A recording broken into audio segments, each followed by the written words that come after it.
Boa noite a todos, sejam muito bem-vindos a mais uma live aqui na nossa semana de encontros em defesa da Univesp, né, de encontros com pré-candidatos ao governo do Estado e a deputado estadual que a gente está organizando.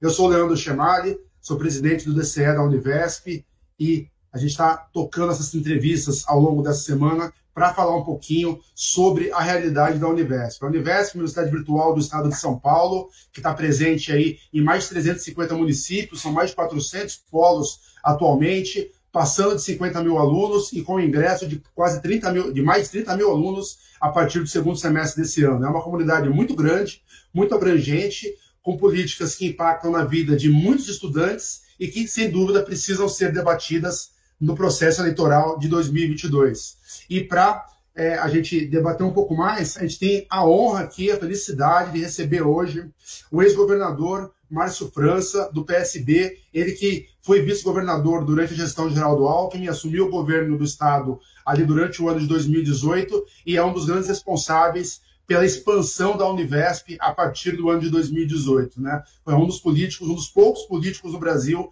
que entenderam a importância da educação à distância no ensino de graduação universitária como uma política pública e como uma forma de você levar a universidade pública a muito mais gente do que a universidade presencial consegue chegar. Né? Então, eu queria dar uma boa noite, agradecer imensamente a presença. Pode abrir aí, Terêncio, tá? Já estamos aqui para ver o governador Márcio França. Boa noite, governador, tudo bem?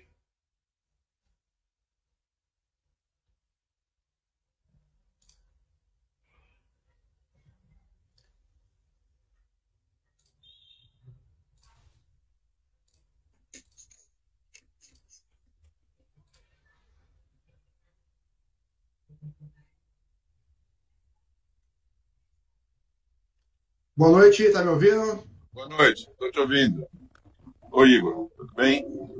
Opa, tudo já. Eu sou o Leandro, tá? Leandro Chamara que está falando. O Igor é a nossa técnica aqui, tá bom? E aqui você deve estar vendo na tela também a Ivani, que também é diretora do DCE, diretora da assistência estudantil, que está aqui com a gente também. Outros diretores vão estar aparecendo ao longo da live, que também vão estar conversando com você. A Isabel também apareceu aqui agora, ela é vice-presidente da área de licenciaturas, tá? E aí a gente vai estar tocando esse bate-papo. Então, boa noite, governador. Obrigado mais uma vez por ter comparecido. Eu sei que a agenda é complicada, o senhor está em transporte agora de um evento para outro, a gente entende, mas é muito importante para a gente estar podendo conversar com o senhor. Sobretudo, assim, essa é uma live, né, é um bate-papo que não tem estrutura nem de ato de apoio, nem de debate. Na verdade, a gente está promovendo esses debates com a ideia de, primeiro, pautar a realidade da Univesp para todos os candidatos, para que nessa eleição estadual ela não passe em branco, né, ela não deixe de ser citada, mas também tem um outro interesse com o senhor, que por ter sido um dos agentes na expansão da Univesp em 2018, a gente está aqui também em busca de informações, né, porque, só para te explicar, o DCE da Univesp ele foi criado há cerca de 2 meses, agora no começo de abril desse ano, depois de um movimento dos estudantes que começou em 2020, né, e que a gente foi fazendo várias plenárias, várias atividades virtuais, tentando se conhecer, né, tentando chegar até vários estudantes que estavam espalhados pelos polos aí do Estado e como aos poucos conseguindo criar essa organização dentro da universidade. Então, assim, foi um trabalho que não foi fácil, porque a educação à distância, geralmente, não só nas universidades públicas, mas nas privadas também, ela não prevê comunicação, né? Ela não prevê ambientes virtuais onde os estudantes se conhecem virtualmente. E a gente conseguiu aqui pelo Telegram, eu entendo que é uma ferramenta nova para você também, para a tua campanha, mas é uma ferramenta que deu certo. A gente conseguiu criar aqui grandes grupos com milhares de estudantes e aí a gente conseguiu fazer um 2.0 da educação à distância, né? Uma outra forma de conseguir comunicar os estudantes e fazer eles se falar. E aí, realmente, agora, a gente pode dizer que existe movimento estudantil na Univesp, existe movimento estudantil na educação à distância, coisa que é bem raro se você comparar com outras universidades, né? Então, estamos aqui, né? E, na verdade, assim, tem várias coisas que eu queria te perguntar, mas primeiro eu queria te passar só para se puder dar uma boa noite um pouquinho mais completa, e também se quiser falar alguma coisa sobre como que está esse começo de campanha, né, como os objetivos da tua pré-campanha no momento, e também já te deixar à vontade para poder falar, fazer um breve histórico na tua visão do que foi lidar com a Univesp no passado, e aí em seguida eu vou começar a te perguntar vários detalhes sobre aqui. Então, te deixar uns minutinhos à vontade aí para fazer essa apresentação. Legal, olha, primeiro, parabéns aí pela novidade, né? Eu mesmo não sabia que já tinha DCE, fiquei contente aí de saber do DCE. Vocês sabem, a minha origem é do movimento estudantil, né? E comecei a minha carreira política a partir do movimento estudantil. Quando eu assumi a Secretaria de Desenvolvimento, tinha uma dupla situação assim polêmica. Primeiro era a história de você ter as universidades dentro da secretaria, com a USP, Unicamp e Unesp, basicamente, né, assim, importantes, com reitores autônomos. Vocês sabem que tem a autonomia da universidade. E, ao mesmo tempo, o problema de a demanda de mais vagas sempre, que todo mundo sempre fala, das mais vagas, de mais vagas, enfim. É difícil lidar com o mundo acadêmico, né, em especial professores, reitores, todo mundo muito difícil.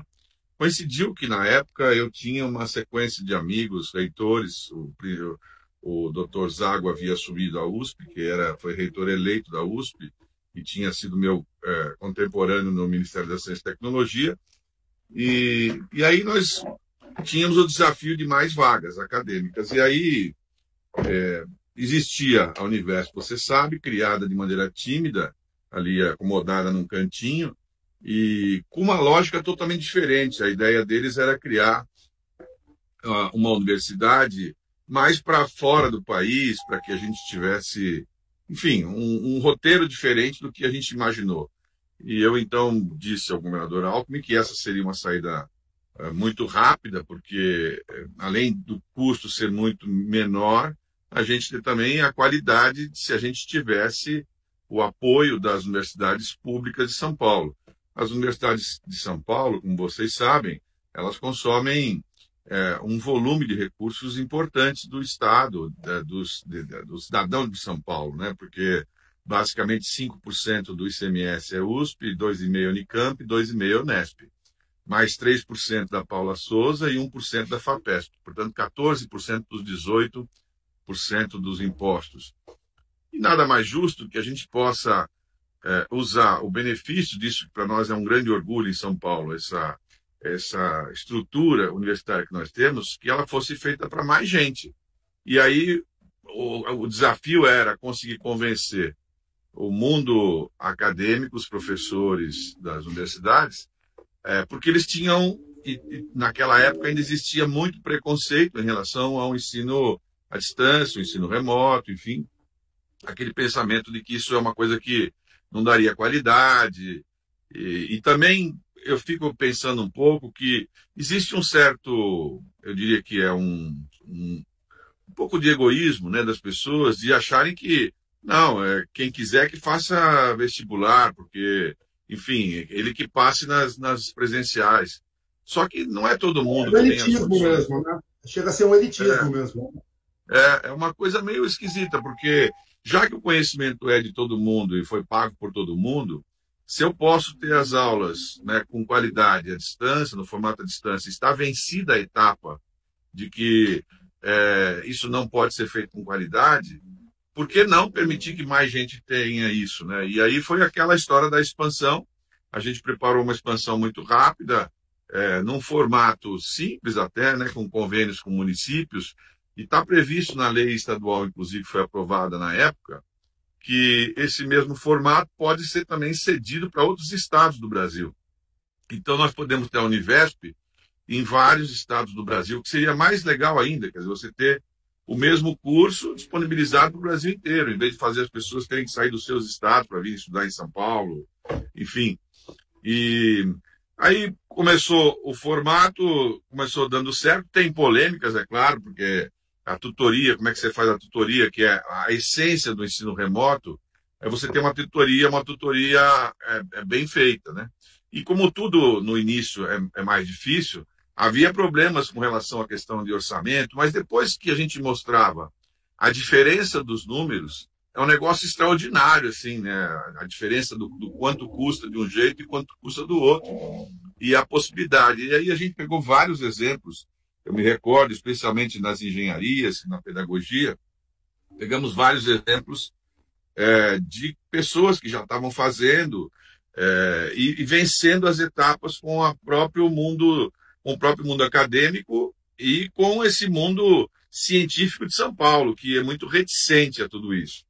A meta, vocês sabem, era que nós tivéssemos 100% de vagas oferecidas para todos os alunos do ensino médio. Ao final do ensino médio, cada um pudesse optar entre um curso técnico, que aí, no caso, a Paula Souza nos forneceria também dentro do formato da Univesp, mas um curso técnico, né, de diversos padrões ali, tinham vários cursos para serem feitos, ou o curso universitário, que aí a Univesp ampliaria os nossos cursos atuais para outros tantos.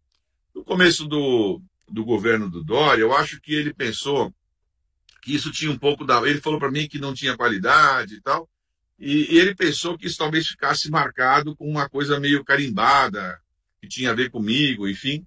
E ele então não deu muita bola e eu percebi que eles tiraram o pé do acelerador lá e diminuíram o que podiam diminuir. Mas aí, de alguma forma, alguém lúcido passou por lá e percebeu que isso é meio inevitável. Nós perdemos um tempo importantíssimo, que foi durante a pandemia, que praticamente todo mundo ficou com o remoto, e se a gente tivesse feito a Univesp ter crescido e ter ampliado e ter qualificado mais ainda durante aquele período da pandemia, nós talvez tivéssemos conseguido ter uma qualidade melhor no ensino remoto dos estudantes, das crianças do ensino médio, né, dos jovens do ensino médio, porque a rigor aqui em São Paulo, eles falam que foi feito o ensino remoto para todo mundo, mas a gente sabe que não foi, porque as pessoas não têm as condições financeiras para ter o remoto com qualidade, não tem Wi-Fi, não tem a disponibilidade de um bom sinal ou até de um equipamento que seja adequado, né? Então, perdeu-se um tempo importante, mas não vamos ficar para trás. Para frente, nós temos que pensar que se estamos agora no segundo semestre, eles estão voltando, né, com mais 30 mil vagas, eu soube, a gente pode chegar a 80 mil. Num próximo vestibular, né, a gente já ultrapassa praticamente a USP, que tem, se eu não me engano, 100 mil alunos, uma coisa assim. Quer dizer, você tem aí em 2 anos, 3 anos, seja quem esteja no governo, nós podemos ter a Univesp como a maior universidade pública do país, né? Isso é uma tremenda responsabilidade para todo mundo, e eu me sinto contente de saber que entendo um diretório central de estudantes e esses mecanismos, todos eles também são novidades. Se para vocês já é uma coisa nova, para nós, com as nossas idades, todo mundo é meio cringe, meio difícil de poder lidar com tudo isso, né? E tem sido um desafio. Aliás, amanhã, dia 23, é meu aniversário, eu vou fazer o lançamento à noite no metaverso, pela primeira vez, né? A gente vai fazer uma política um comício dentro do metaverso, né? Porque eu mesmo estou aprendendo isso. E você sabe, quando o rapaz veio falar comigo sobre isso, eu fiquei tão constrangido que eu percebi que eu não sabia exatamente como é que era isso. E aí eu falei que o único conforto que eu tinha é que se eu não sabia, o Alckmin não tinha nenhuma noção e o Lula, então, sequer imaginava que isso existia, né? Porque todos nós somos de gerações passadas. Depois eu fui brincar com eles sobre isso e eles perguntaram para mim se isso era uma casa de shows, se o metaverso era uma casa de show ou algum espaço físico, né? Porque realmente é de uma compreensão diferente para todos nós, mas é inevitável, é inexorável. E basicamente tem a cara de São Paulo, né? São Paulo tem essa cara. Se a gente puder garantir que os alunos das universidades públicas, aqueles que tenham condições e possibilidade, que possam fazer presencial, seria ótimo se todos pudessem. Mas é meio que natural que, com o passar do tempo, o formato remoto, o formato à distância, ele vai se aperfeiçoando e certamente ele é o caminho que vai seguir todo mundo lá para frente, né? E, se possível, que a gente consiga fazer com mais qualidade, disponibilizando também instrumentos, né? Que a gente pode ir, a partir disso, né, aprendendo a conviver. A gente estava falando sobre a questão do Estado, por exemplo, de São Paulo. A gente está lançando um programa na saúde que é um alerta, digamos assim, que é um aplicativo, na verdade, chama-se Alerta São Paulo, que é um aplicativo que todo mundo vai poder baixar no estado de São Paulo, e na medida que você, dentro do aplicativo, marca a sua consulta ou seu exame, e em determinado momento, o Estado tem um prazo para te atender. Se ele não te atender, o Estado vai credenciar nesse aplicativo um valor para você, em dinheiro, para você utilizar na rede privada que o Estado vai pré-credenciar. É uma maneira de mostrar para as pessoas que o instrumento remoto, o instrumento digital, ele tende a ser o mais democrático e o que tem mais chance de poder chegar para todo mundo, né?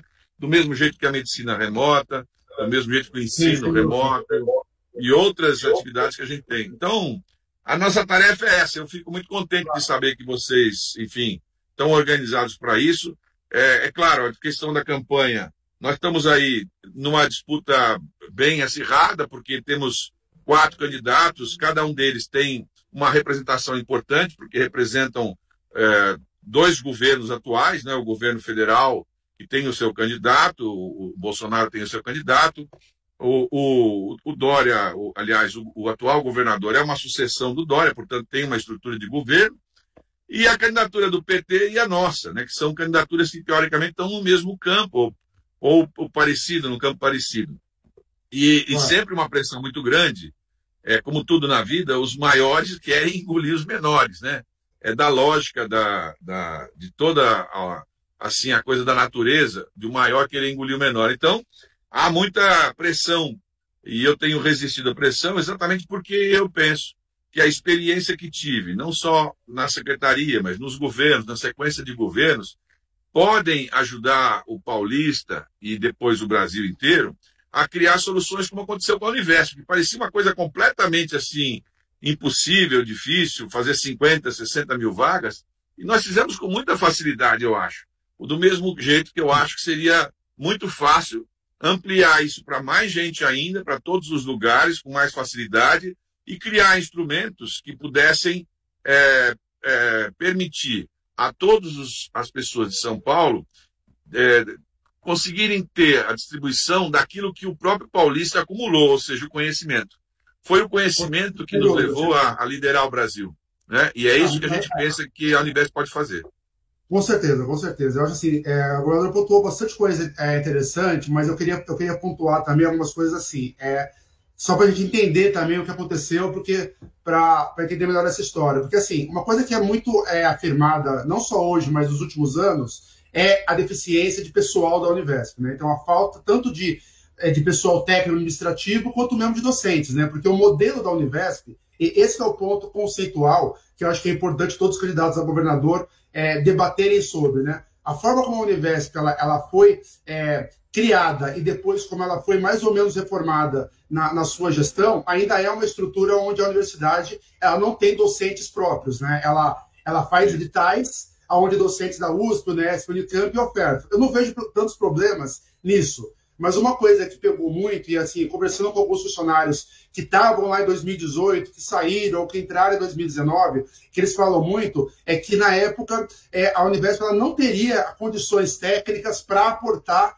o número de vagas no número de polos tão grandes. Uma outra coisa também que a gente tem percebido e sentido ao longo dos anos é falta de comprometimento de muitas prefeituras, né? Algumas prefeituras, alguns ex-coordenadores chegaram a comentar que quase que a prefeitura foi pressionada a criar o polo, e a gente tem situações hoje, cidades que não são pequenas, como Sumaré, como Registro, que o estudante hoje está sem polo, e ele não sabe onde ele vai fazer a prova presencial. As provas presenciais elas estão retornando agora, né? Porque houve a falta de comprometimento, né, do governo federal em revogar aquele decreto de emergência sanitária, e quando ele revoga esse decreto, a Univesp e todas as EADs, né, ficam obrigadas a retornar às provas presenciais, né? Então, mesmo com os casos de Covid subindo no estado, nós teremos que viajar semana que vem, quem viaja, né, quem está fora da cidade, para ir até o polo fazer a prova, né? Então, o que acontece? Esse conjunto de situações que, na maior parte dos casos, são problemas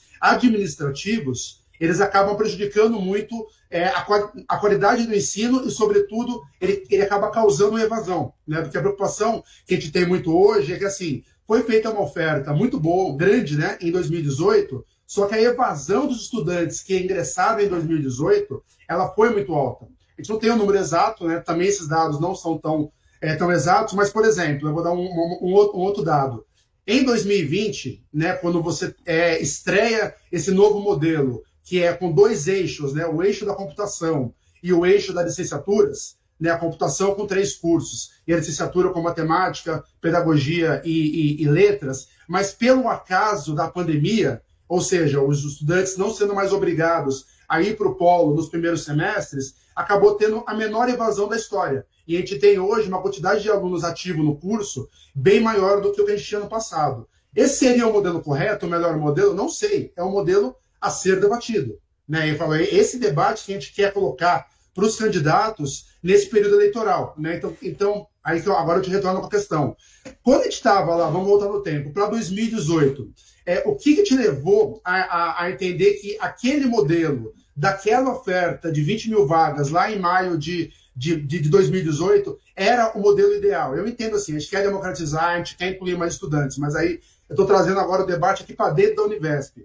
Aonde que, observando a situação que a Univesp estava naquele momento, o governador julgou que sim, seria correto fazer a oferta, mesmo ainda faltando uma quantidade razoável de servidores técnicos e mesmo de capacidade técnica da Univesp. Também só completar um dado que a pandemia também complicou, porque quando o Dória ele assina aquele acordo da PEC de guerra, né, a PEC de calamidade pública com o Congresso sobre orçamento, ele fica proibido em 2020 e 2021 de fazer qualquer tipo de contratação. Resultado, a Univesp ela está a toque de caixa desde o começo desse ano de janeiro até agora o período eleitoral que permite, né, fazendo contratações rápidas de docentes e funcionários para repor o quadro efetivo, né, para que no próximo ingresso ela consiga ter uma estrutura mais consolidada. Mas hoje ainda, a Univesp não deve ter muito mais do que 100 funcionários. Né? Então, eu sei, é bastante informação, mas eu queria que o governador comentasse um pouco sobre isso,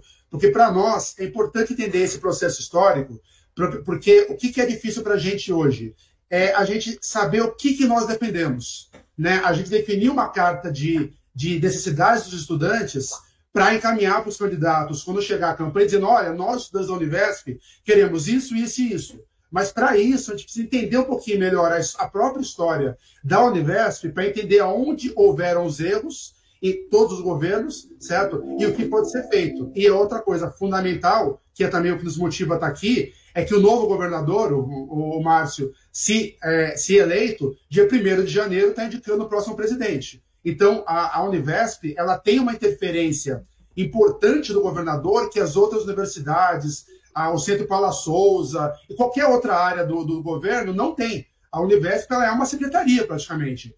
Mudou o governador, muda o presidente. Né? Então, por isso que a gente está debatendo, porque a gente viu que, para nós, é o nosso processo aqui de eleição de reitor. Não tem eleição de reitor na Univesp ainda. Então, eu tenho que debater com os governadores para saber quem o senhor vai indicar, quem o Haddad vai indicar, quem o Tarcísio, quem o Rodrigo vai indicar para a Univesp. Vai ser um professor com experiência em gestão de educação à distância? Não vai? Qual é o perfil? Então, tudo isso que está embutido nessa discussão que preocupa bastante a gente.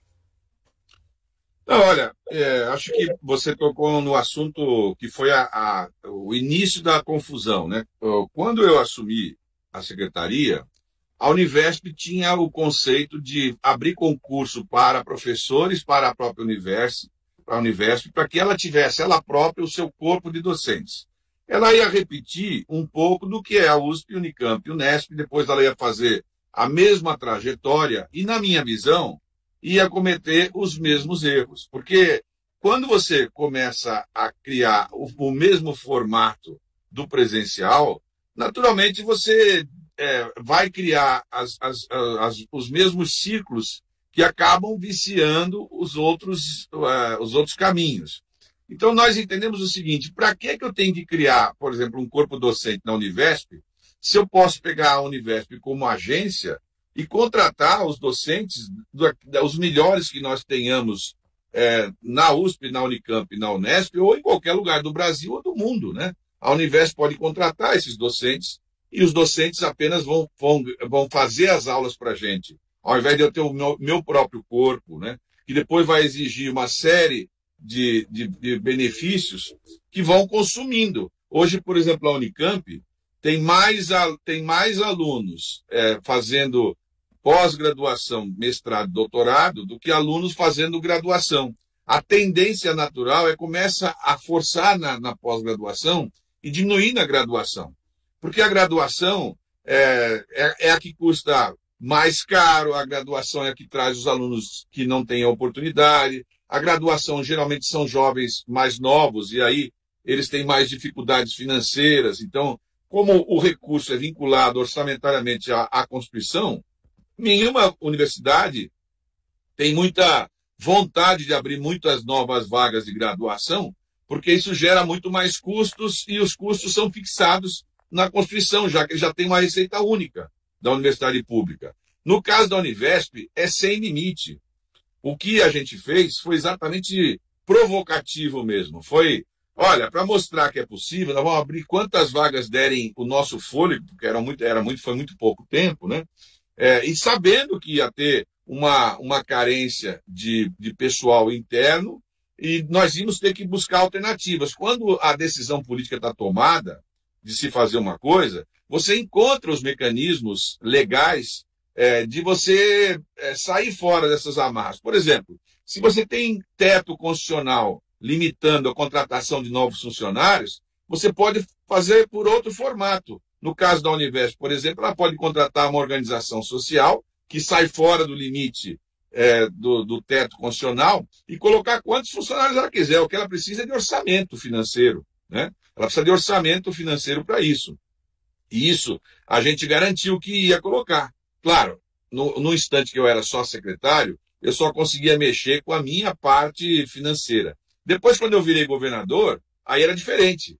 Eu coloquei a Univesp como a prioridade do governo de São Paulo. Quer dizer, tinha 5, 6 metas no governo de São Paulo e a Univesp era uma delas. Se a meta era chegar a 200 mil vagas em 2 anos, tinha que fazer depressa.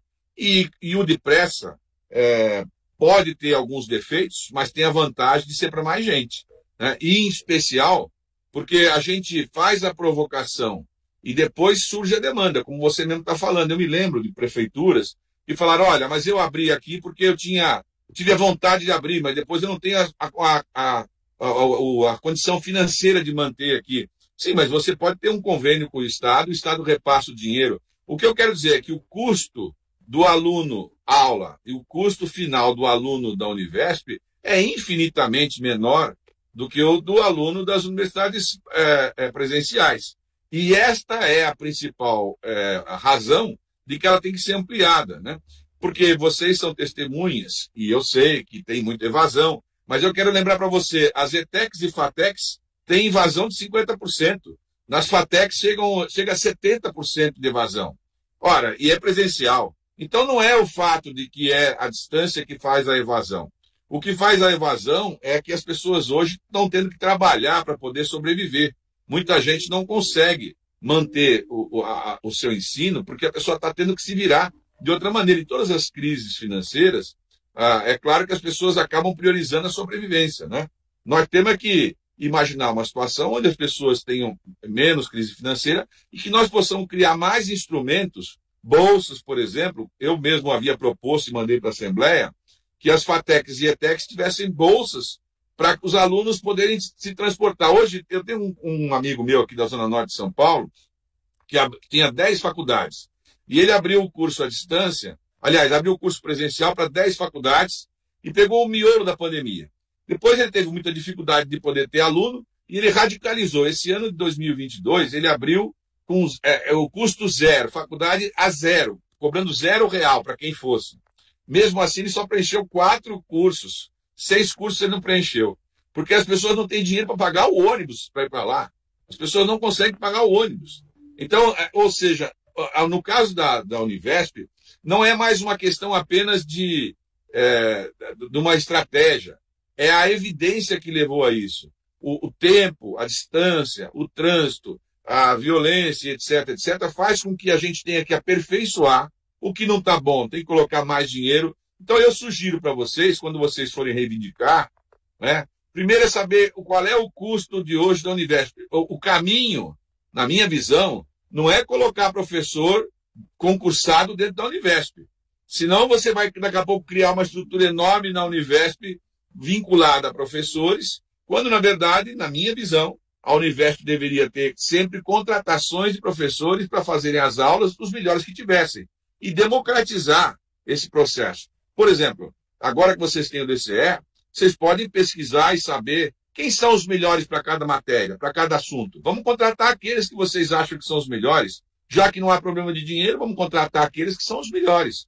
E vocês podem criar critérios de avaliação, que o formato remoto e digital permite que a gente faça isso de maneira muito rápida. Ou seja, vocês avaliam a cada semestre, se a pessoa não foi bem avaliada, ela também é excluída e coloca outro. Nós não ficamos amarrados num professor. Nós podemos fazer. O que nós precisamos ter é uma tutoria consistente, precisamos ter realmente uma direção com gente que esteja acostumada a lidar com o ensino remoto, que é um ensino diferente, porque isso tem que ficar atraente, tem que ficar especialmente atraente, é mais difícil concentrar no formato remoto, mas precisa tomar cuidado, né? Porque a história é não seguir o caminho, na minha visão, de burocratizar, senão daqui a pouco a gente cai nos mesmos erros dos outros, não, quanto menos vaga, melhor. Se já tem 2.000, é claro que com 2.000, com 3.000,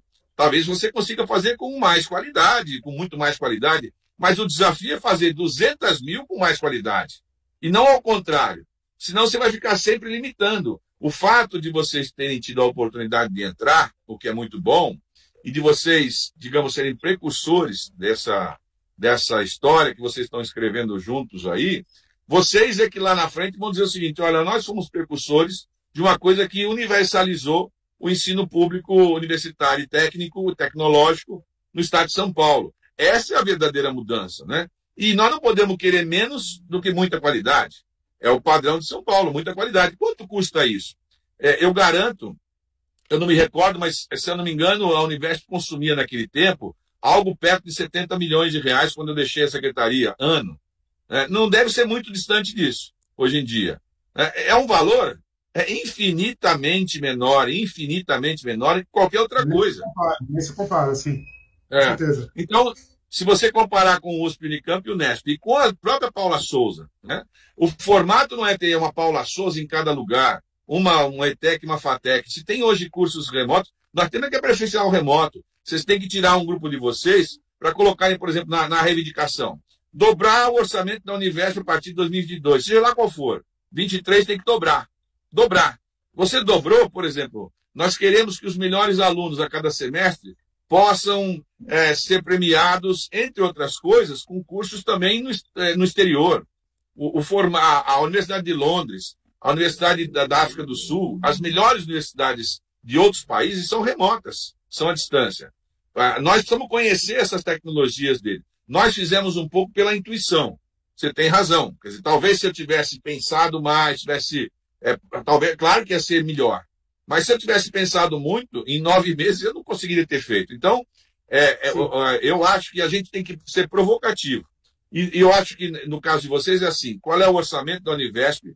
O que vocês sentem que tem mais demanda? Se tem problema com polo, quais são os polos que têm problema? Porque para o Estado, repassar algum valor para cada município é valor também tudo muito pequeno para que o Estado... Qual era a despesa do município? Era ter um espaço físico e um professor lá para poder abrir, fechar, enfim, aquela estrutura mínima, que muitos não tinham, mas quanto custa 50 computadores para uma prefeitura? Né? Não é grande coisa. Eu acho que o maior desafio é que vocês tenham, assim, no passar do tempo, que o aluno da Univesp tenha garantido, por exemplo, uma bolsa de qualidade de internet gratuita. Porque isso sim seria uma coisa muito, muito importante. Se o aluno tivesse, por exemplo, olha, você é aluno da Univesp, então eu vou te dar o sinal aí com X mega, não sei o que lá, para você poder ter a transmissão. aí eu te vinculo, porque você sabe, olha, se você não tiver um bom acompanhamento, você vai perder o teu sinal, porque o sinal tem vínculo com isso, já que é uma sequência do assunto. Então, acho que tem bastante demanda para vocês fazerem. Eu, de qualquer maneira, essa pauta minha da Univesp é uma pauta muito relevante, muito cara, porque faz parte dessa nossa história. Mas acho que é importante também que os outros saibam. Duvido que o Tarcísio saiba o que é. No caso dele, tem que começar explicando o que é, porque não é simples entender. Quando você fala Univesp, a pessoa pensa que é uma universidade como as outras, né? Nem te conto, nem te conto.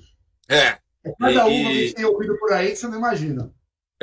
Mas eu compreendo, porque não é realmente uma coisa normal. Acho que há também uma tarefa que é importante para vocês, que era entrar na pauta das reivindicações para que a Univesp possa ampliar o seu sinal para outros estados.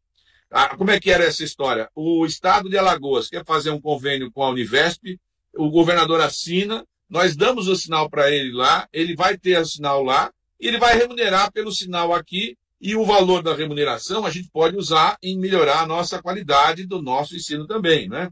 E ele vai, por sua vez, permitir que lá em Palmeiras dos Índios, em Alagoas, a pessoa faça um curso nosso lá, sem precisar se deslocar. O que me parece bastante inovador. Se eu tivesse sido governador, eu teria jogado muito peso nesse assunto. Eu acho muito simpático, muito, muito bacana para o Brasil que São Paulo devolva aos brasileiros um pouco do que São Paulo acumulou, que é o conhecimento. Isso é a marca da gente. E você vai poupar muita gente de sacrifícios enormes, né?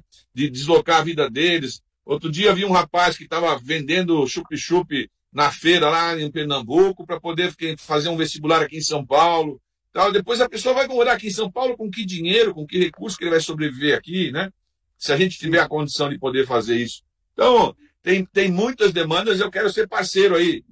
Em sendo governador, mais fácil, porque vocês vão estar, digamos assim, haverá a Univesp e a Univesp como principal foco do governo, porque vocês vão ouvir isso nos debates várias vezes, o que já é importante, porque isso já qualifica o debate, que a pessoa tem que aprender sobre esse assunto, né?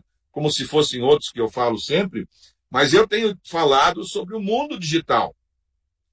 A Univesp como um polo inicial de um mundo digital para São Paulo, né? Com blockchain. Por que as nossas informações, por exemplo, essa que você não sabe da Univesp, que eu também não sei, quantos alunos tem, qual é o número de frequência, quem não está frequentando, quem está pagando, quem não está, enfim, esses detalhes todos, isso podia estar disponibilizado, se você disponibiliza hoje num blockchain a informação até de dinheiro, sim. Não é? Quer dizer, então, e você pode fazer, inclusive, as remunerações que eu falei, de volta nesse mesmo formato. Ou seja, para o aluno que tiver 90% de presença das aulas, eu disponibilizo para ele o valor em criptomoeda, e na criptomoeda ele já faço o convênio com as fornecedoras de internet, e elas vão associar aí dentro e receber aí dentro. E para os melhores colocados. Só para pontuar algumas coisas, fica muita coisa para a gente comentar, que assim, o senhor falou uma coisa muito importante sobre a parte de bolsas, e tem um detalhe importante para te colocar. Até me apresentando melhor, eu já milito, vamos dizer assim, no movimento estudantil em defesa da EAD há mais de 10 anos. E uma coisa que tem desde lá de 2008, 2009, como o senhor falou no começo, é um preconceito. Só que esse preconceito, ele reflete em coisas sérias. Como, por exemplo, quando o senhor fala de bolsa para os alunos, a gente está falando do quê? De assistência estudantil. Assistência estudantil, no contexto da educação à distância, geralmente é algo que não existe. E por que isso acontece? Porque no PNAES, né, que é o Plano Nacional de Assistência Estudantil do governo federal, é claro que aqui no estado você pode ter uma verba que não depende do MEC, eu sei disso, mas no Plano Nacional de Assistência Estudantil, o estudante EAD ele é excluído no texto do PNAES claramente. O PNAES ele só pode ser usado para estudantes de cursos presenciais. Muita gente não entende o motivo disso, mas eu entendo porque eu estava na época já, e foi realmente um lobby dos movimentos estudantis e mesmo de esquerda anti-EAD. E a gente luta muito hoje para conseguir romper esse tipo de preconceito que vem lá de trás, que ele acaba não sendo apenas contrário a modalidade EAD, ele acaba sendo contrário ao estudante EAD. Né? Um dos pontos também que eu queria emendar para a gente conversar um pouco, por exemplo, tem muitas cidades que o estudante da Univesp ele não consegue a meia passagem. Ele não consegue, a prefeitura não autoriza ele a ter o passe estudantil. Aqui em São Paulo mesmo, a cidade de São Paulo é uma coisa meio bizarra, porque assim, a SP Trans, ela emite, né, aquela carteira de convênio com a Uni que existe, só que ela não me dá igual a do presencial. Ela fala, ó, como você é da Univesp, eu te dou R$ 44 de cota mensal, que dá 20 passagens. E é isso, o presencial tem mais de R$100. Eu, como sou da Univesp e Unicel, né, só tenho direito a 44. E reclame com o bispo.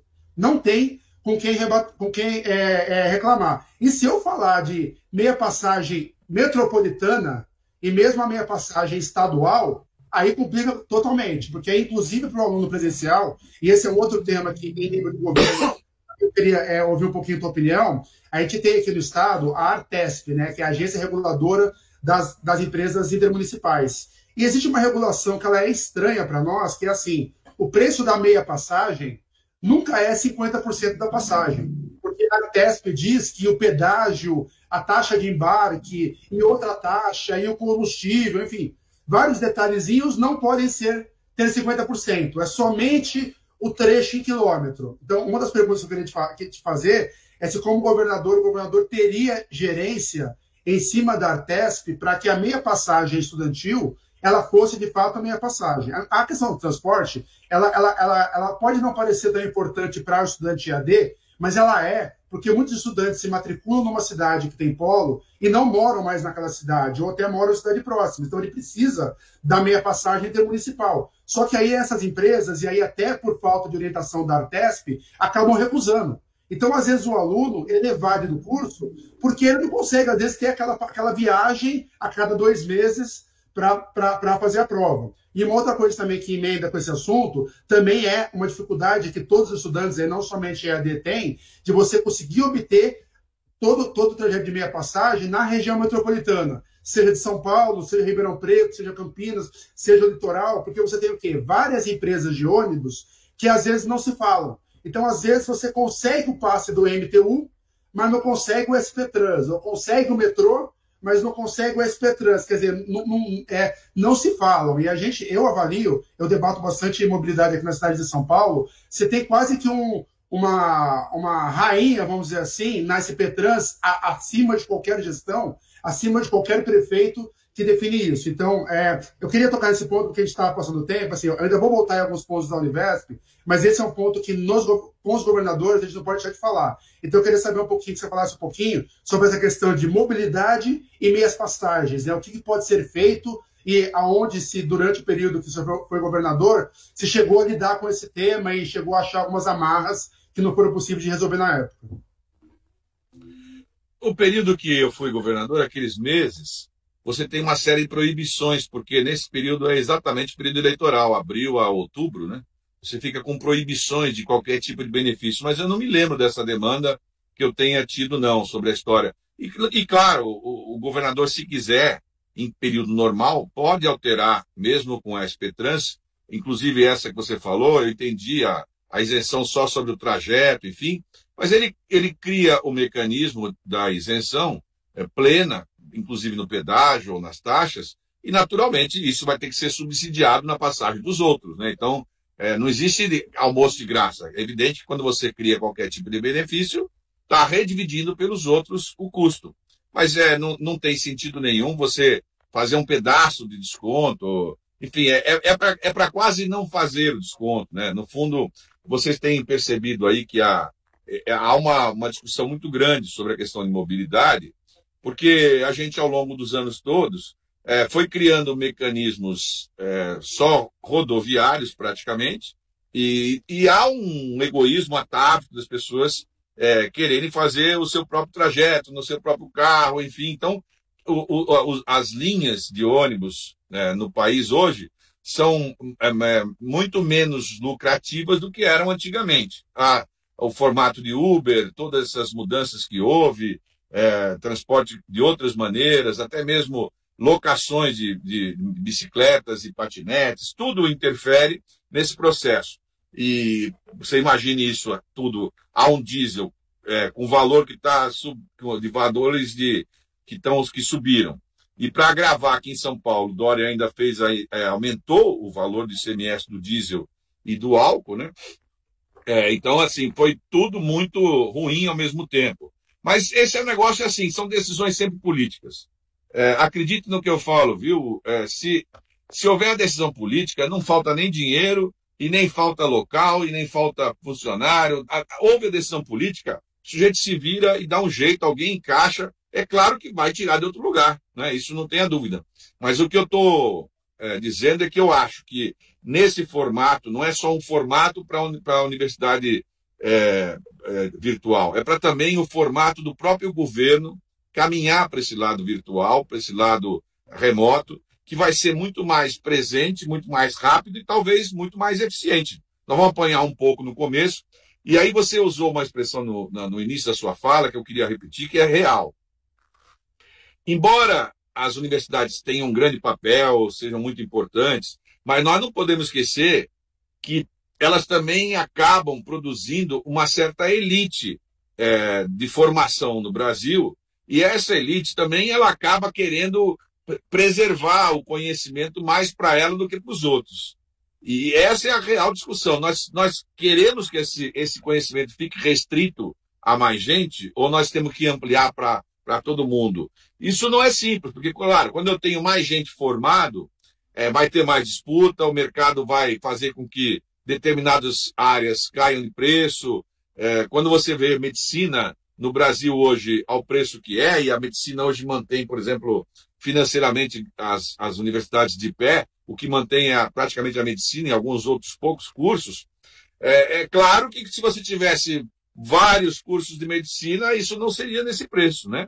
Então, cada vez que você coloca mais oferta, a tendência de você cair no preço e, portanto, há uma defesa que quase todo mundo faz, qualquer categoria faz, é uma autodefesa de restringir o conhecimento que eu tenho para não fornecer para os outros.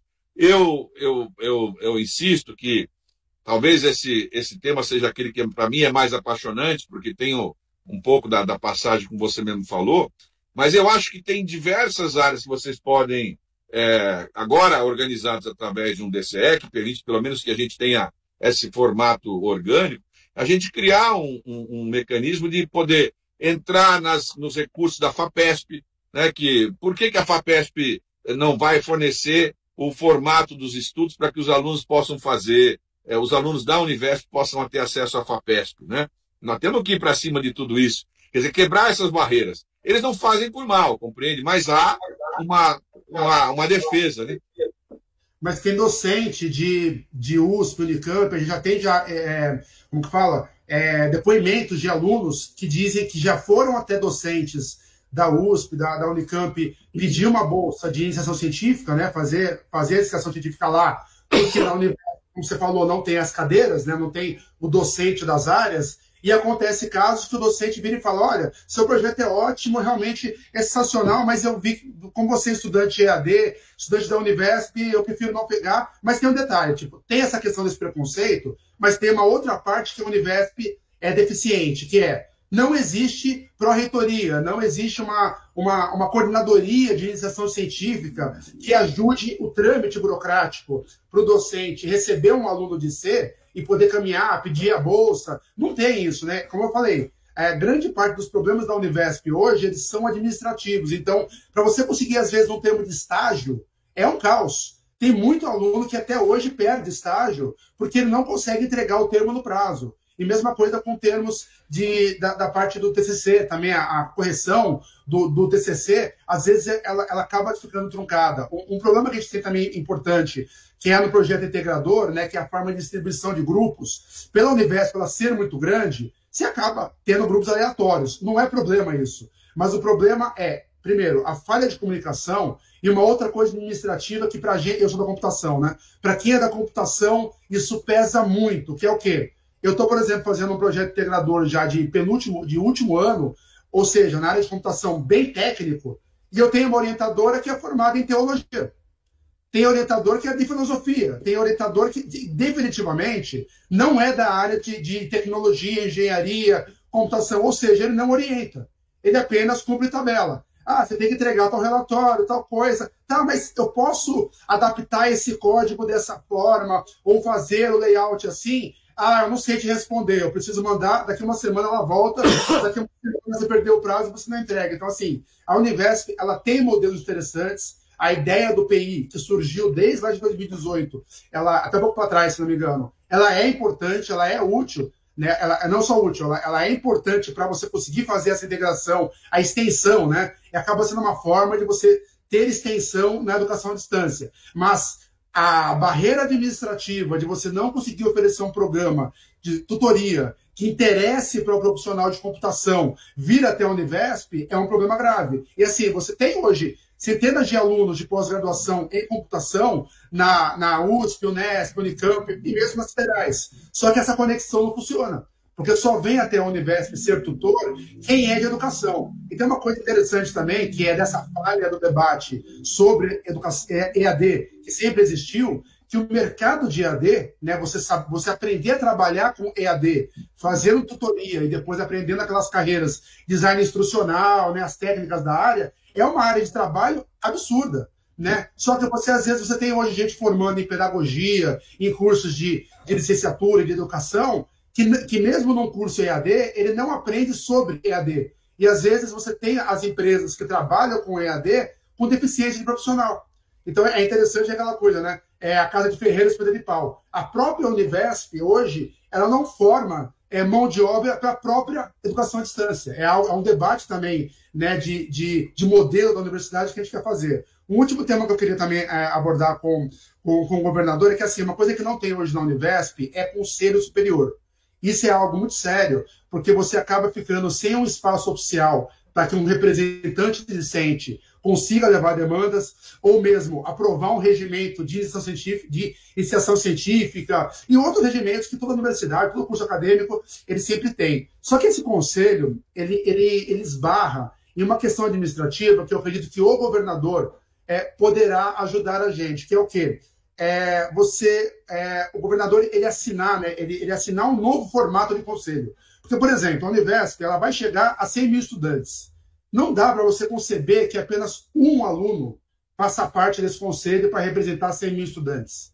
Em qualquer conselho universitário, de qualquer universidade, até as estaduais, que têm uma composição menor do que as federais, né, que as federais chegam a ter 30% de estudantes, e nas estaduais menos.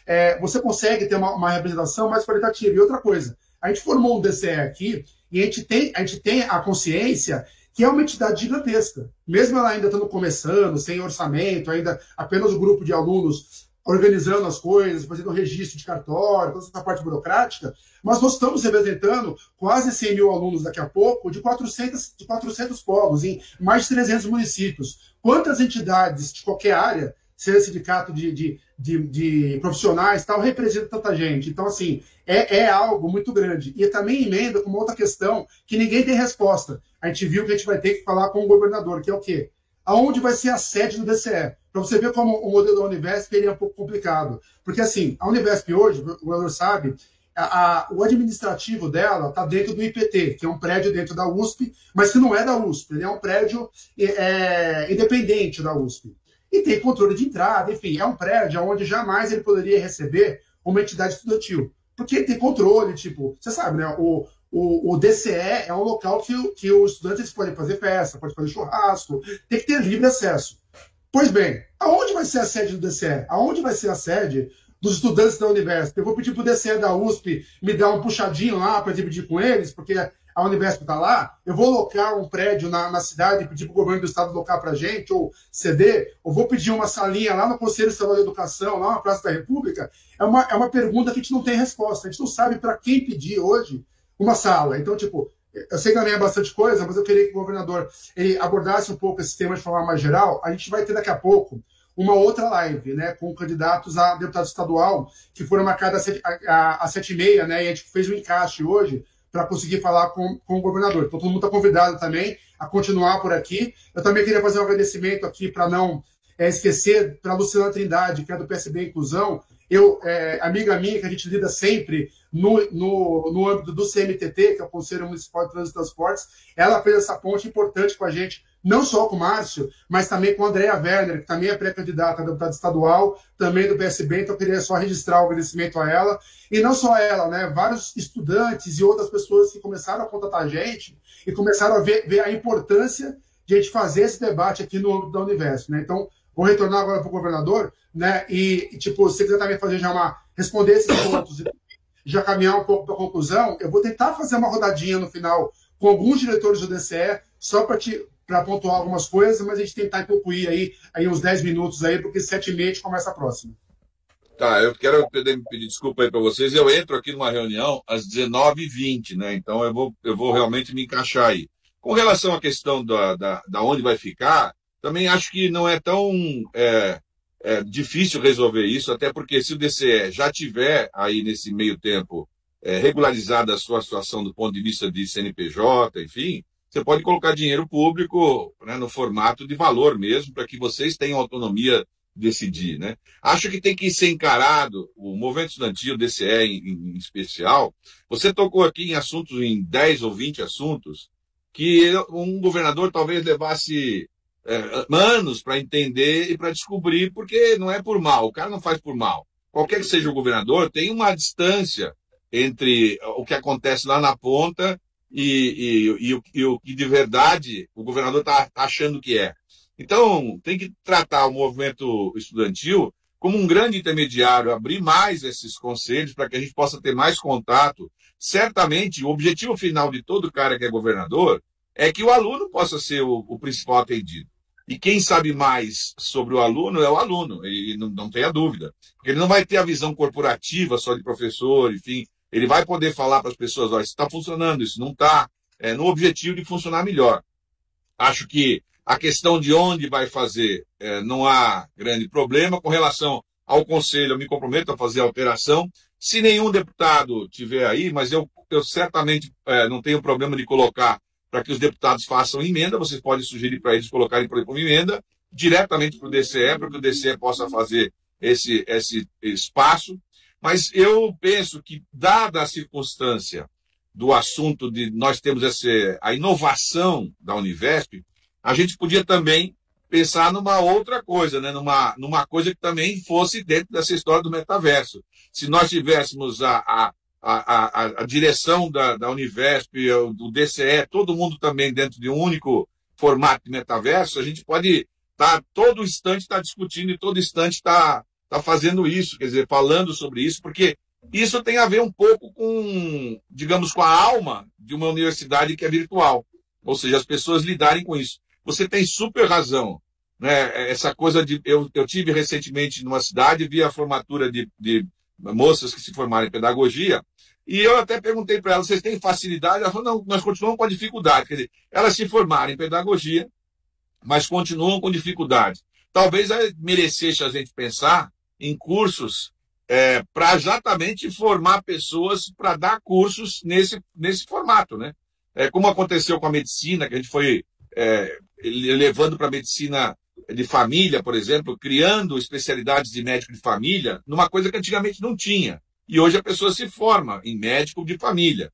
Você ter professores virtuais, professores que estejam acostumados com o formato remoto, é uma técnica, né?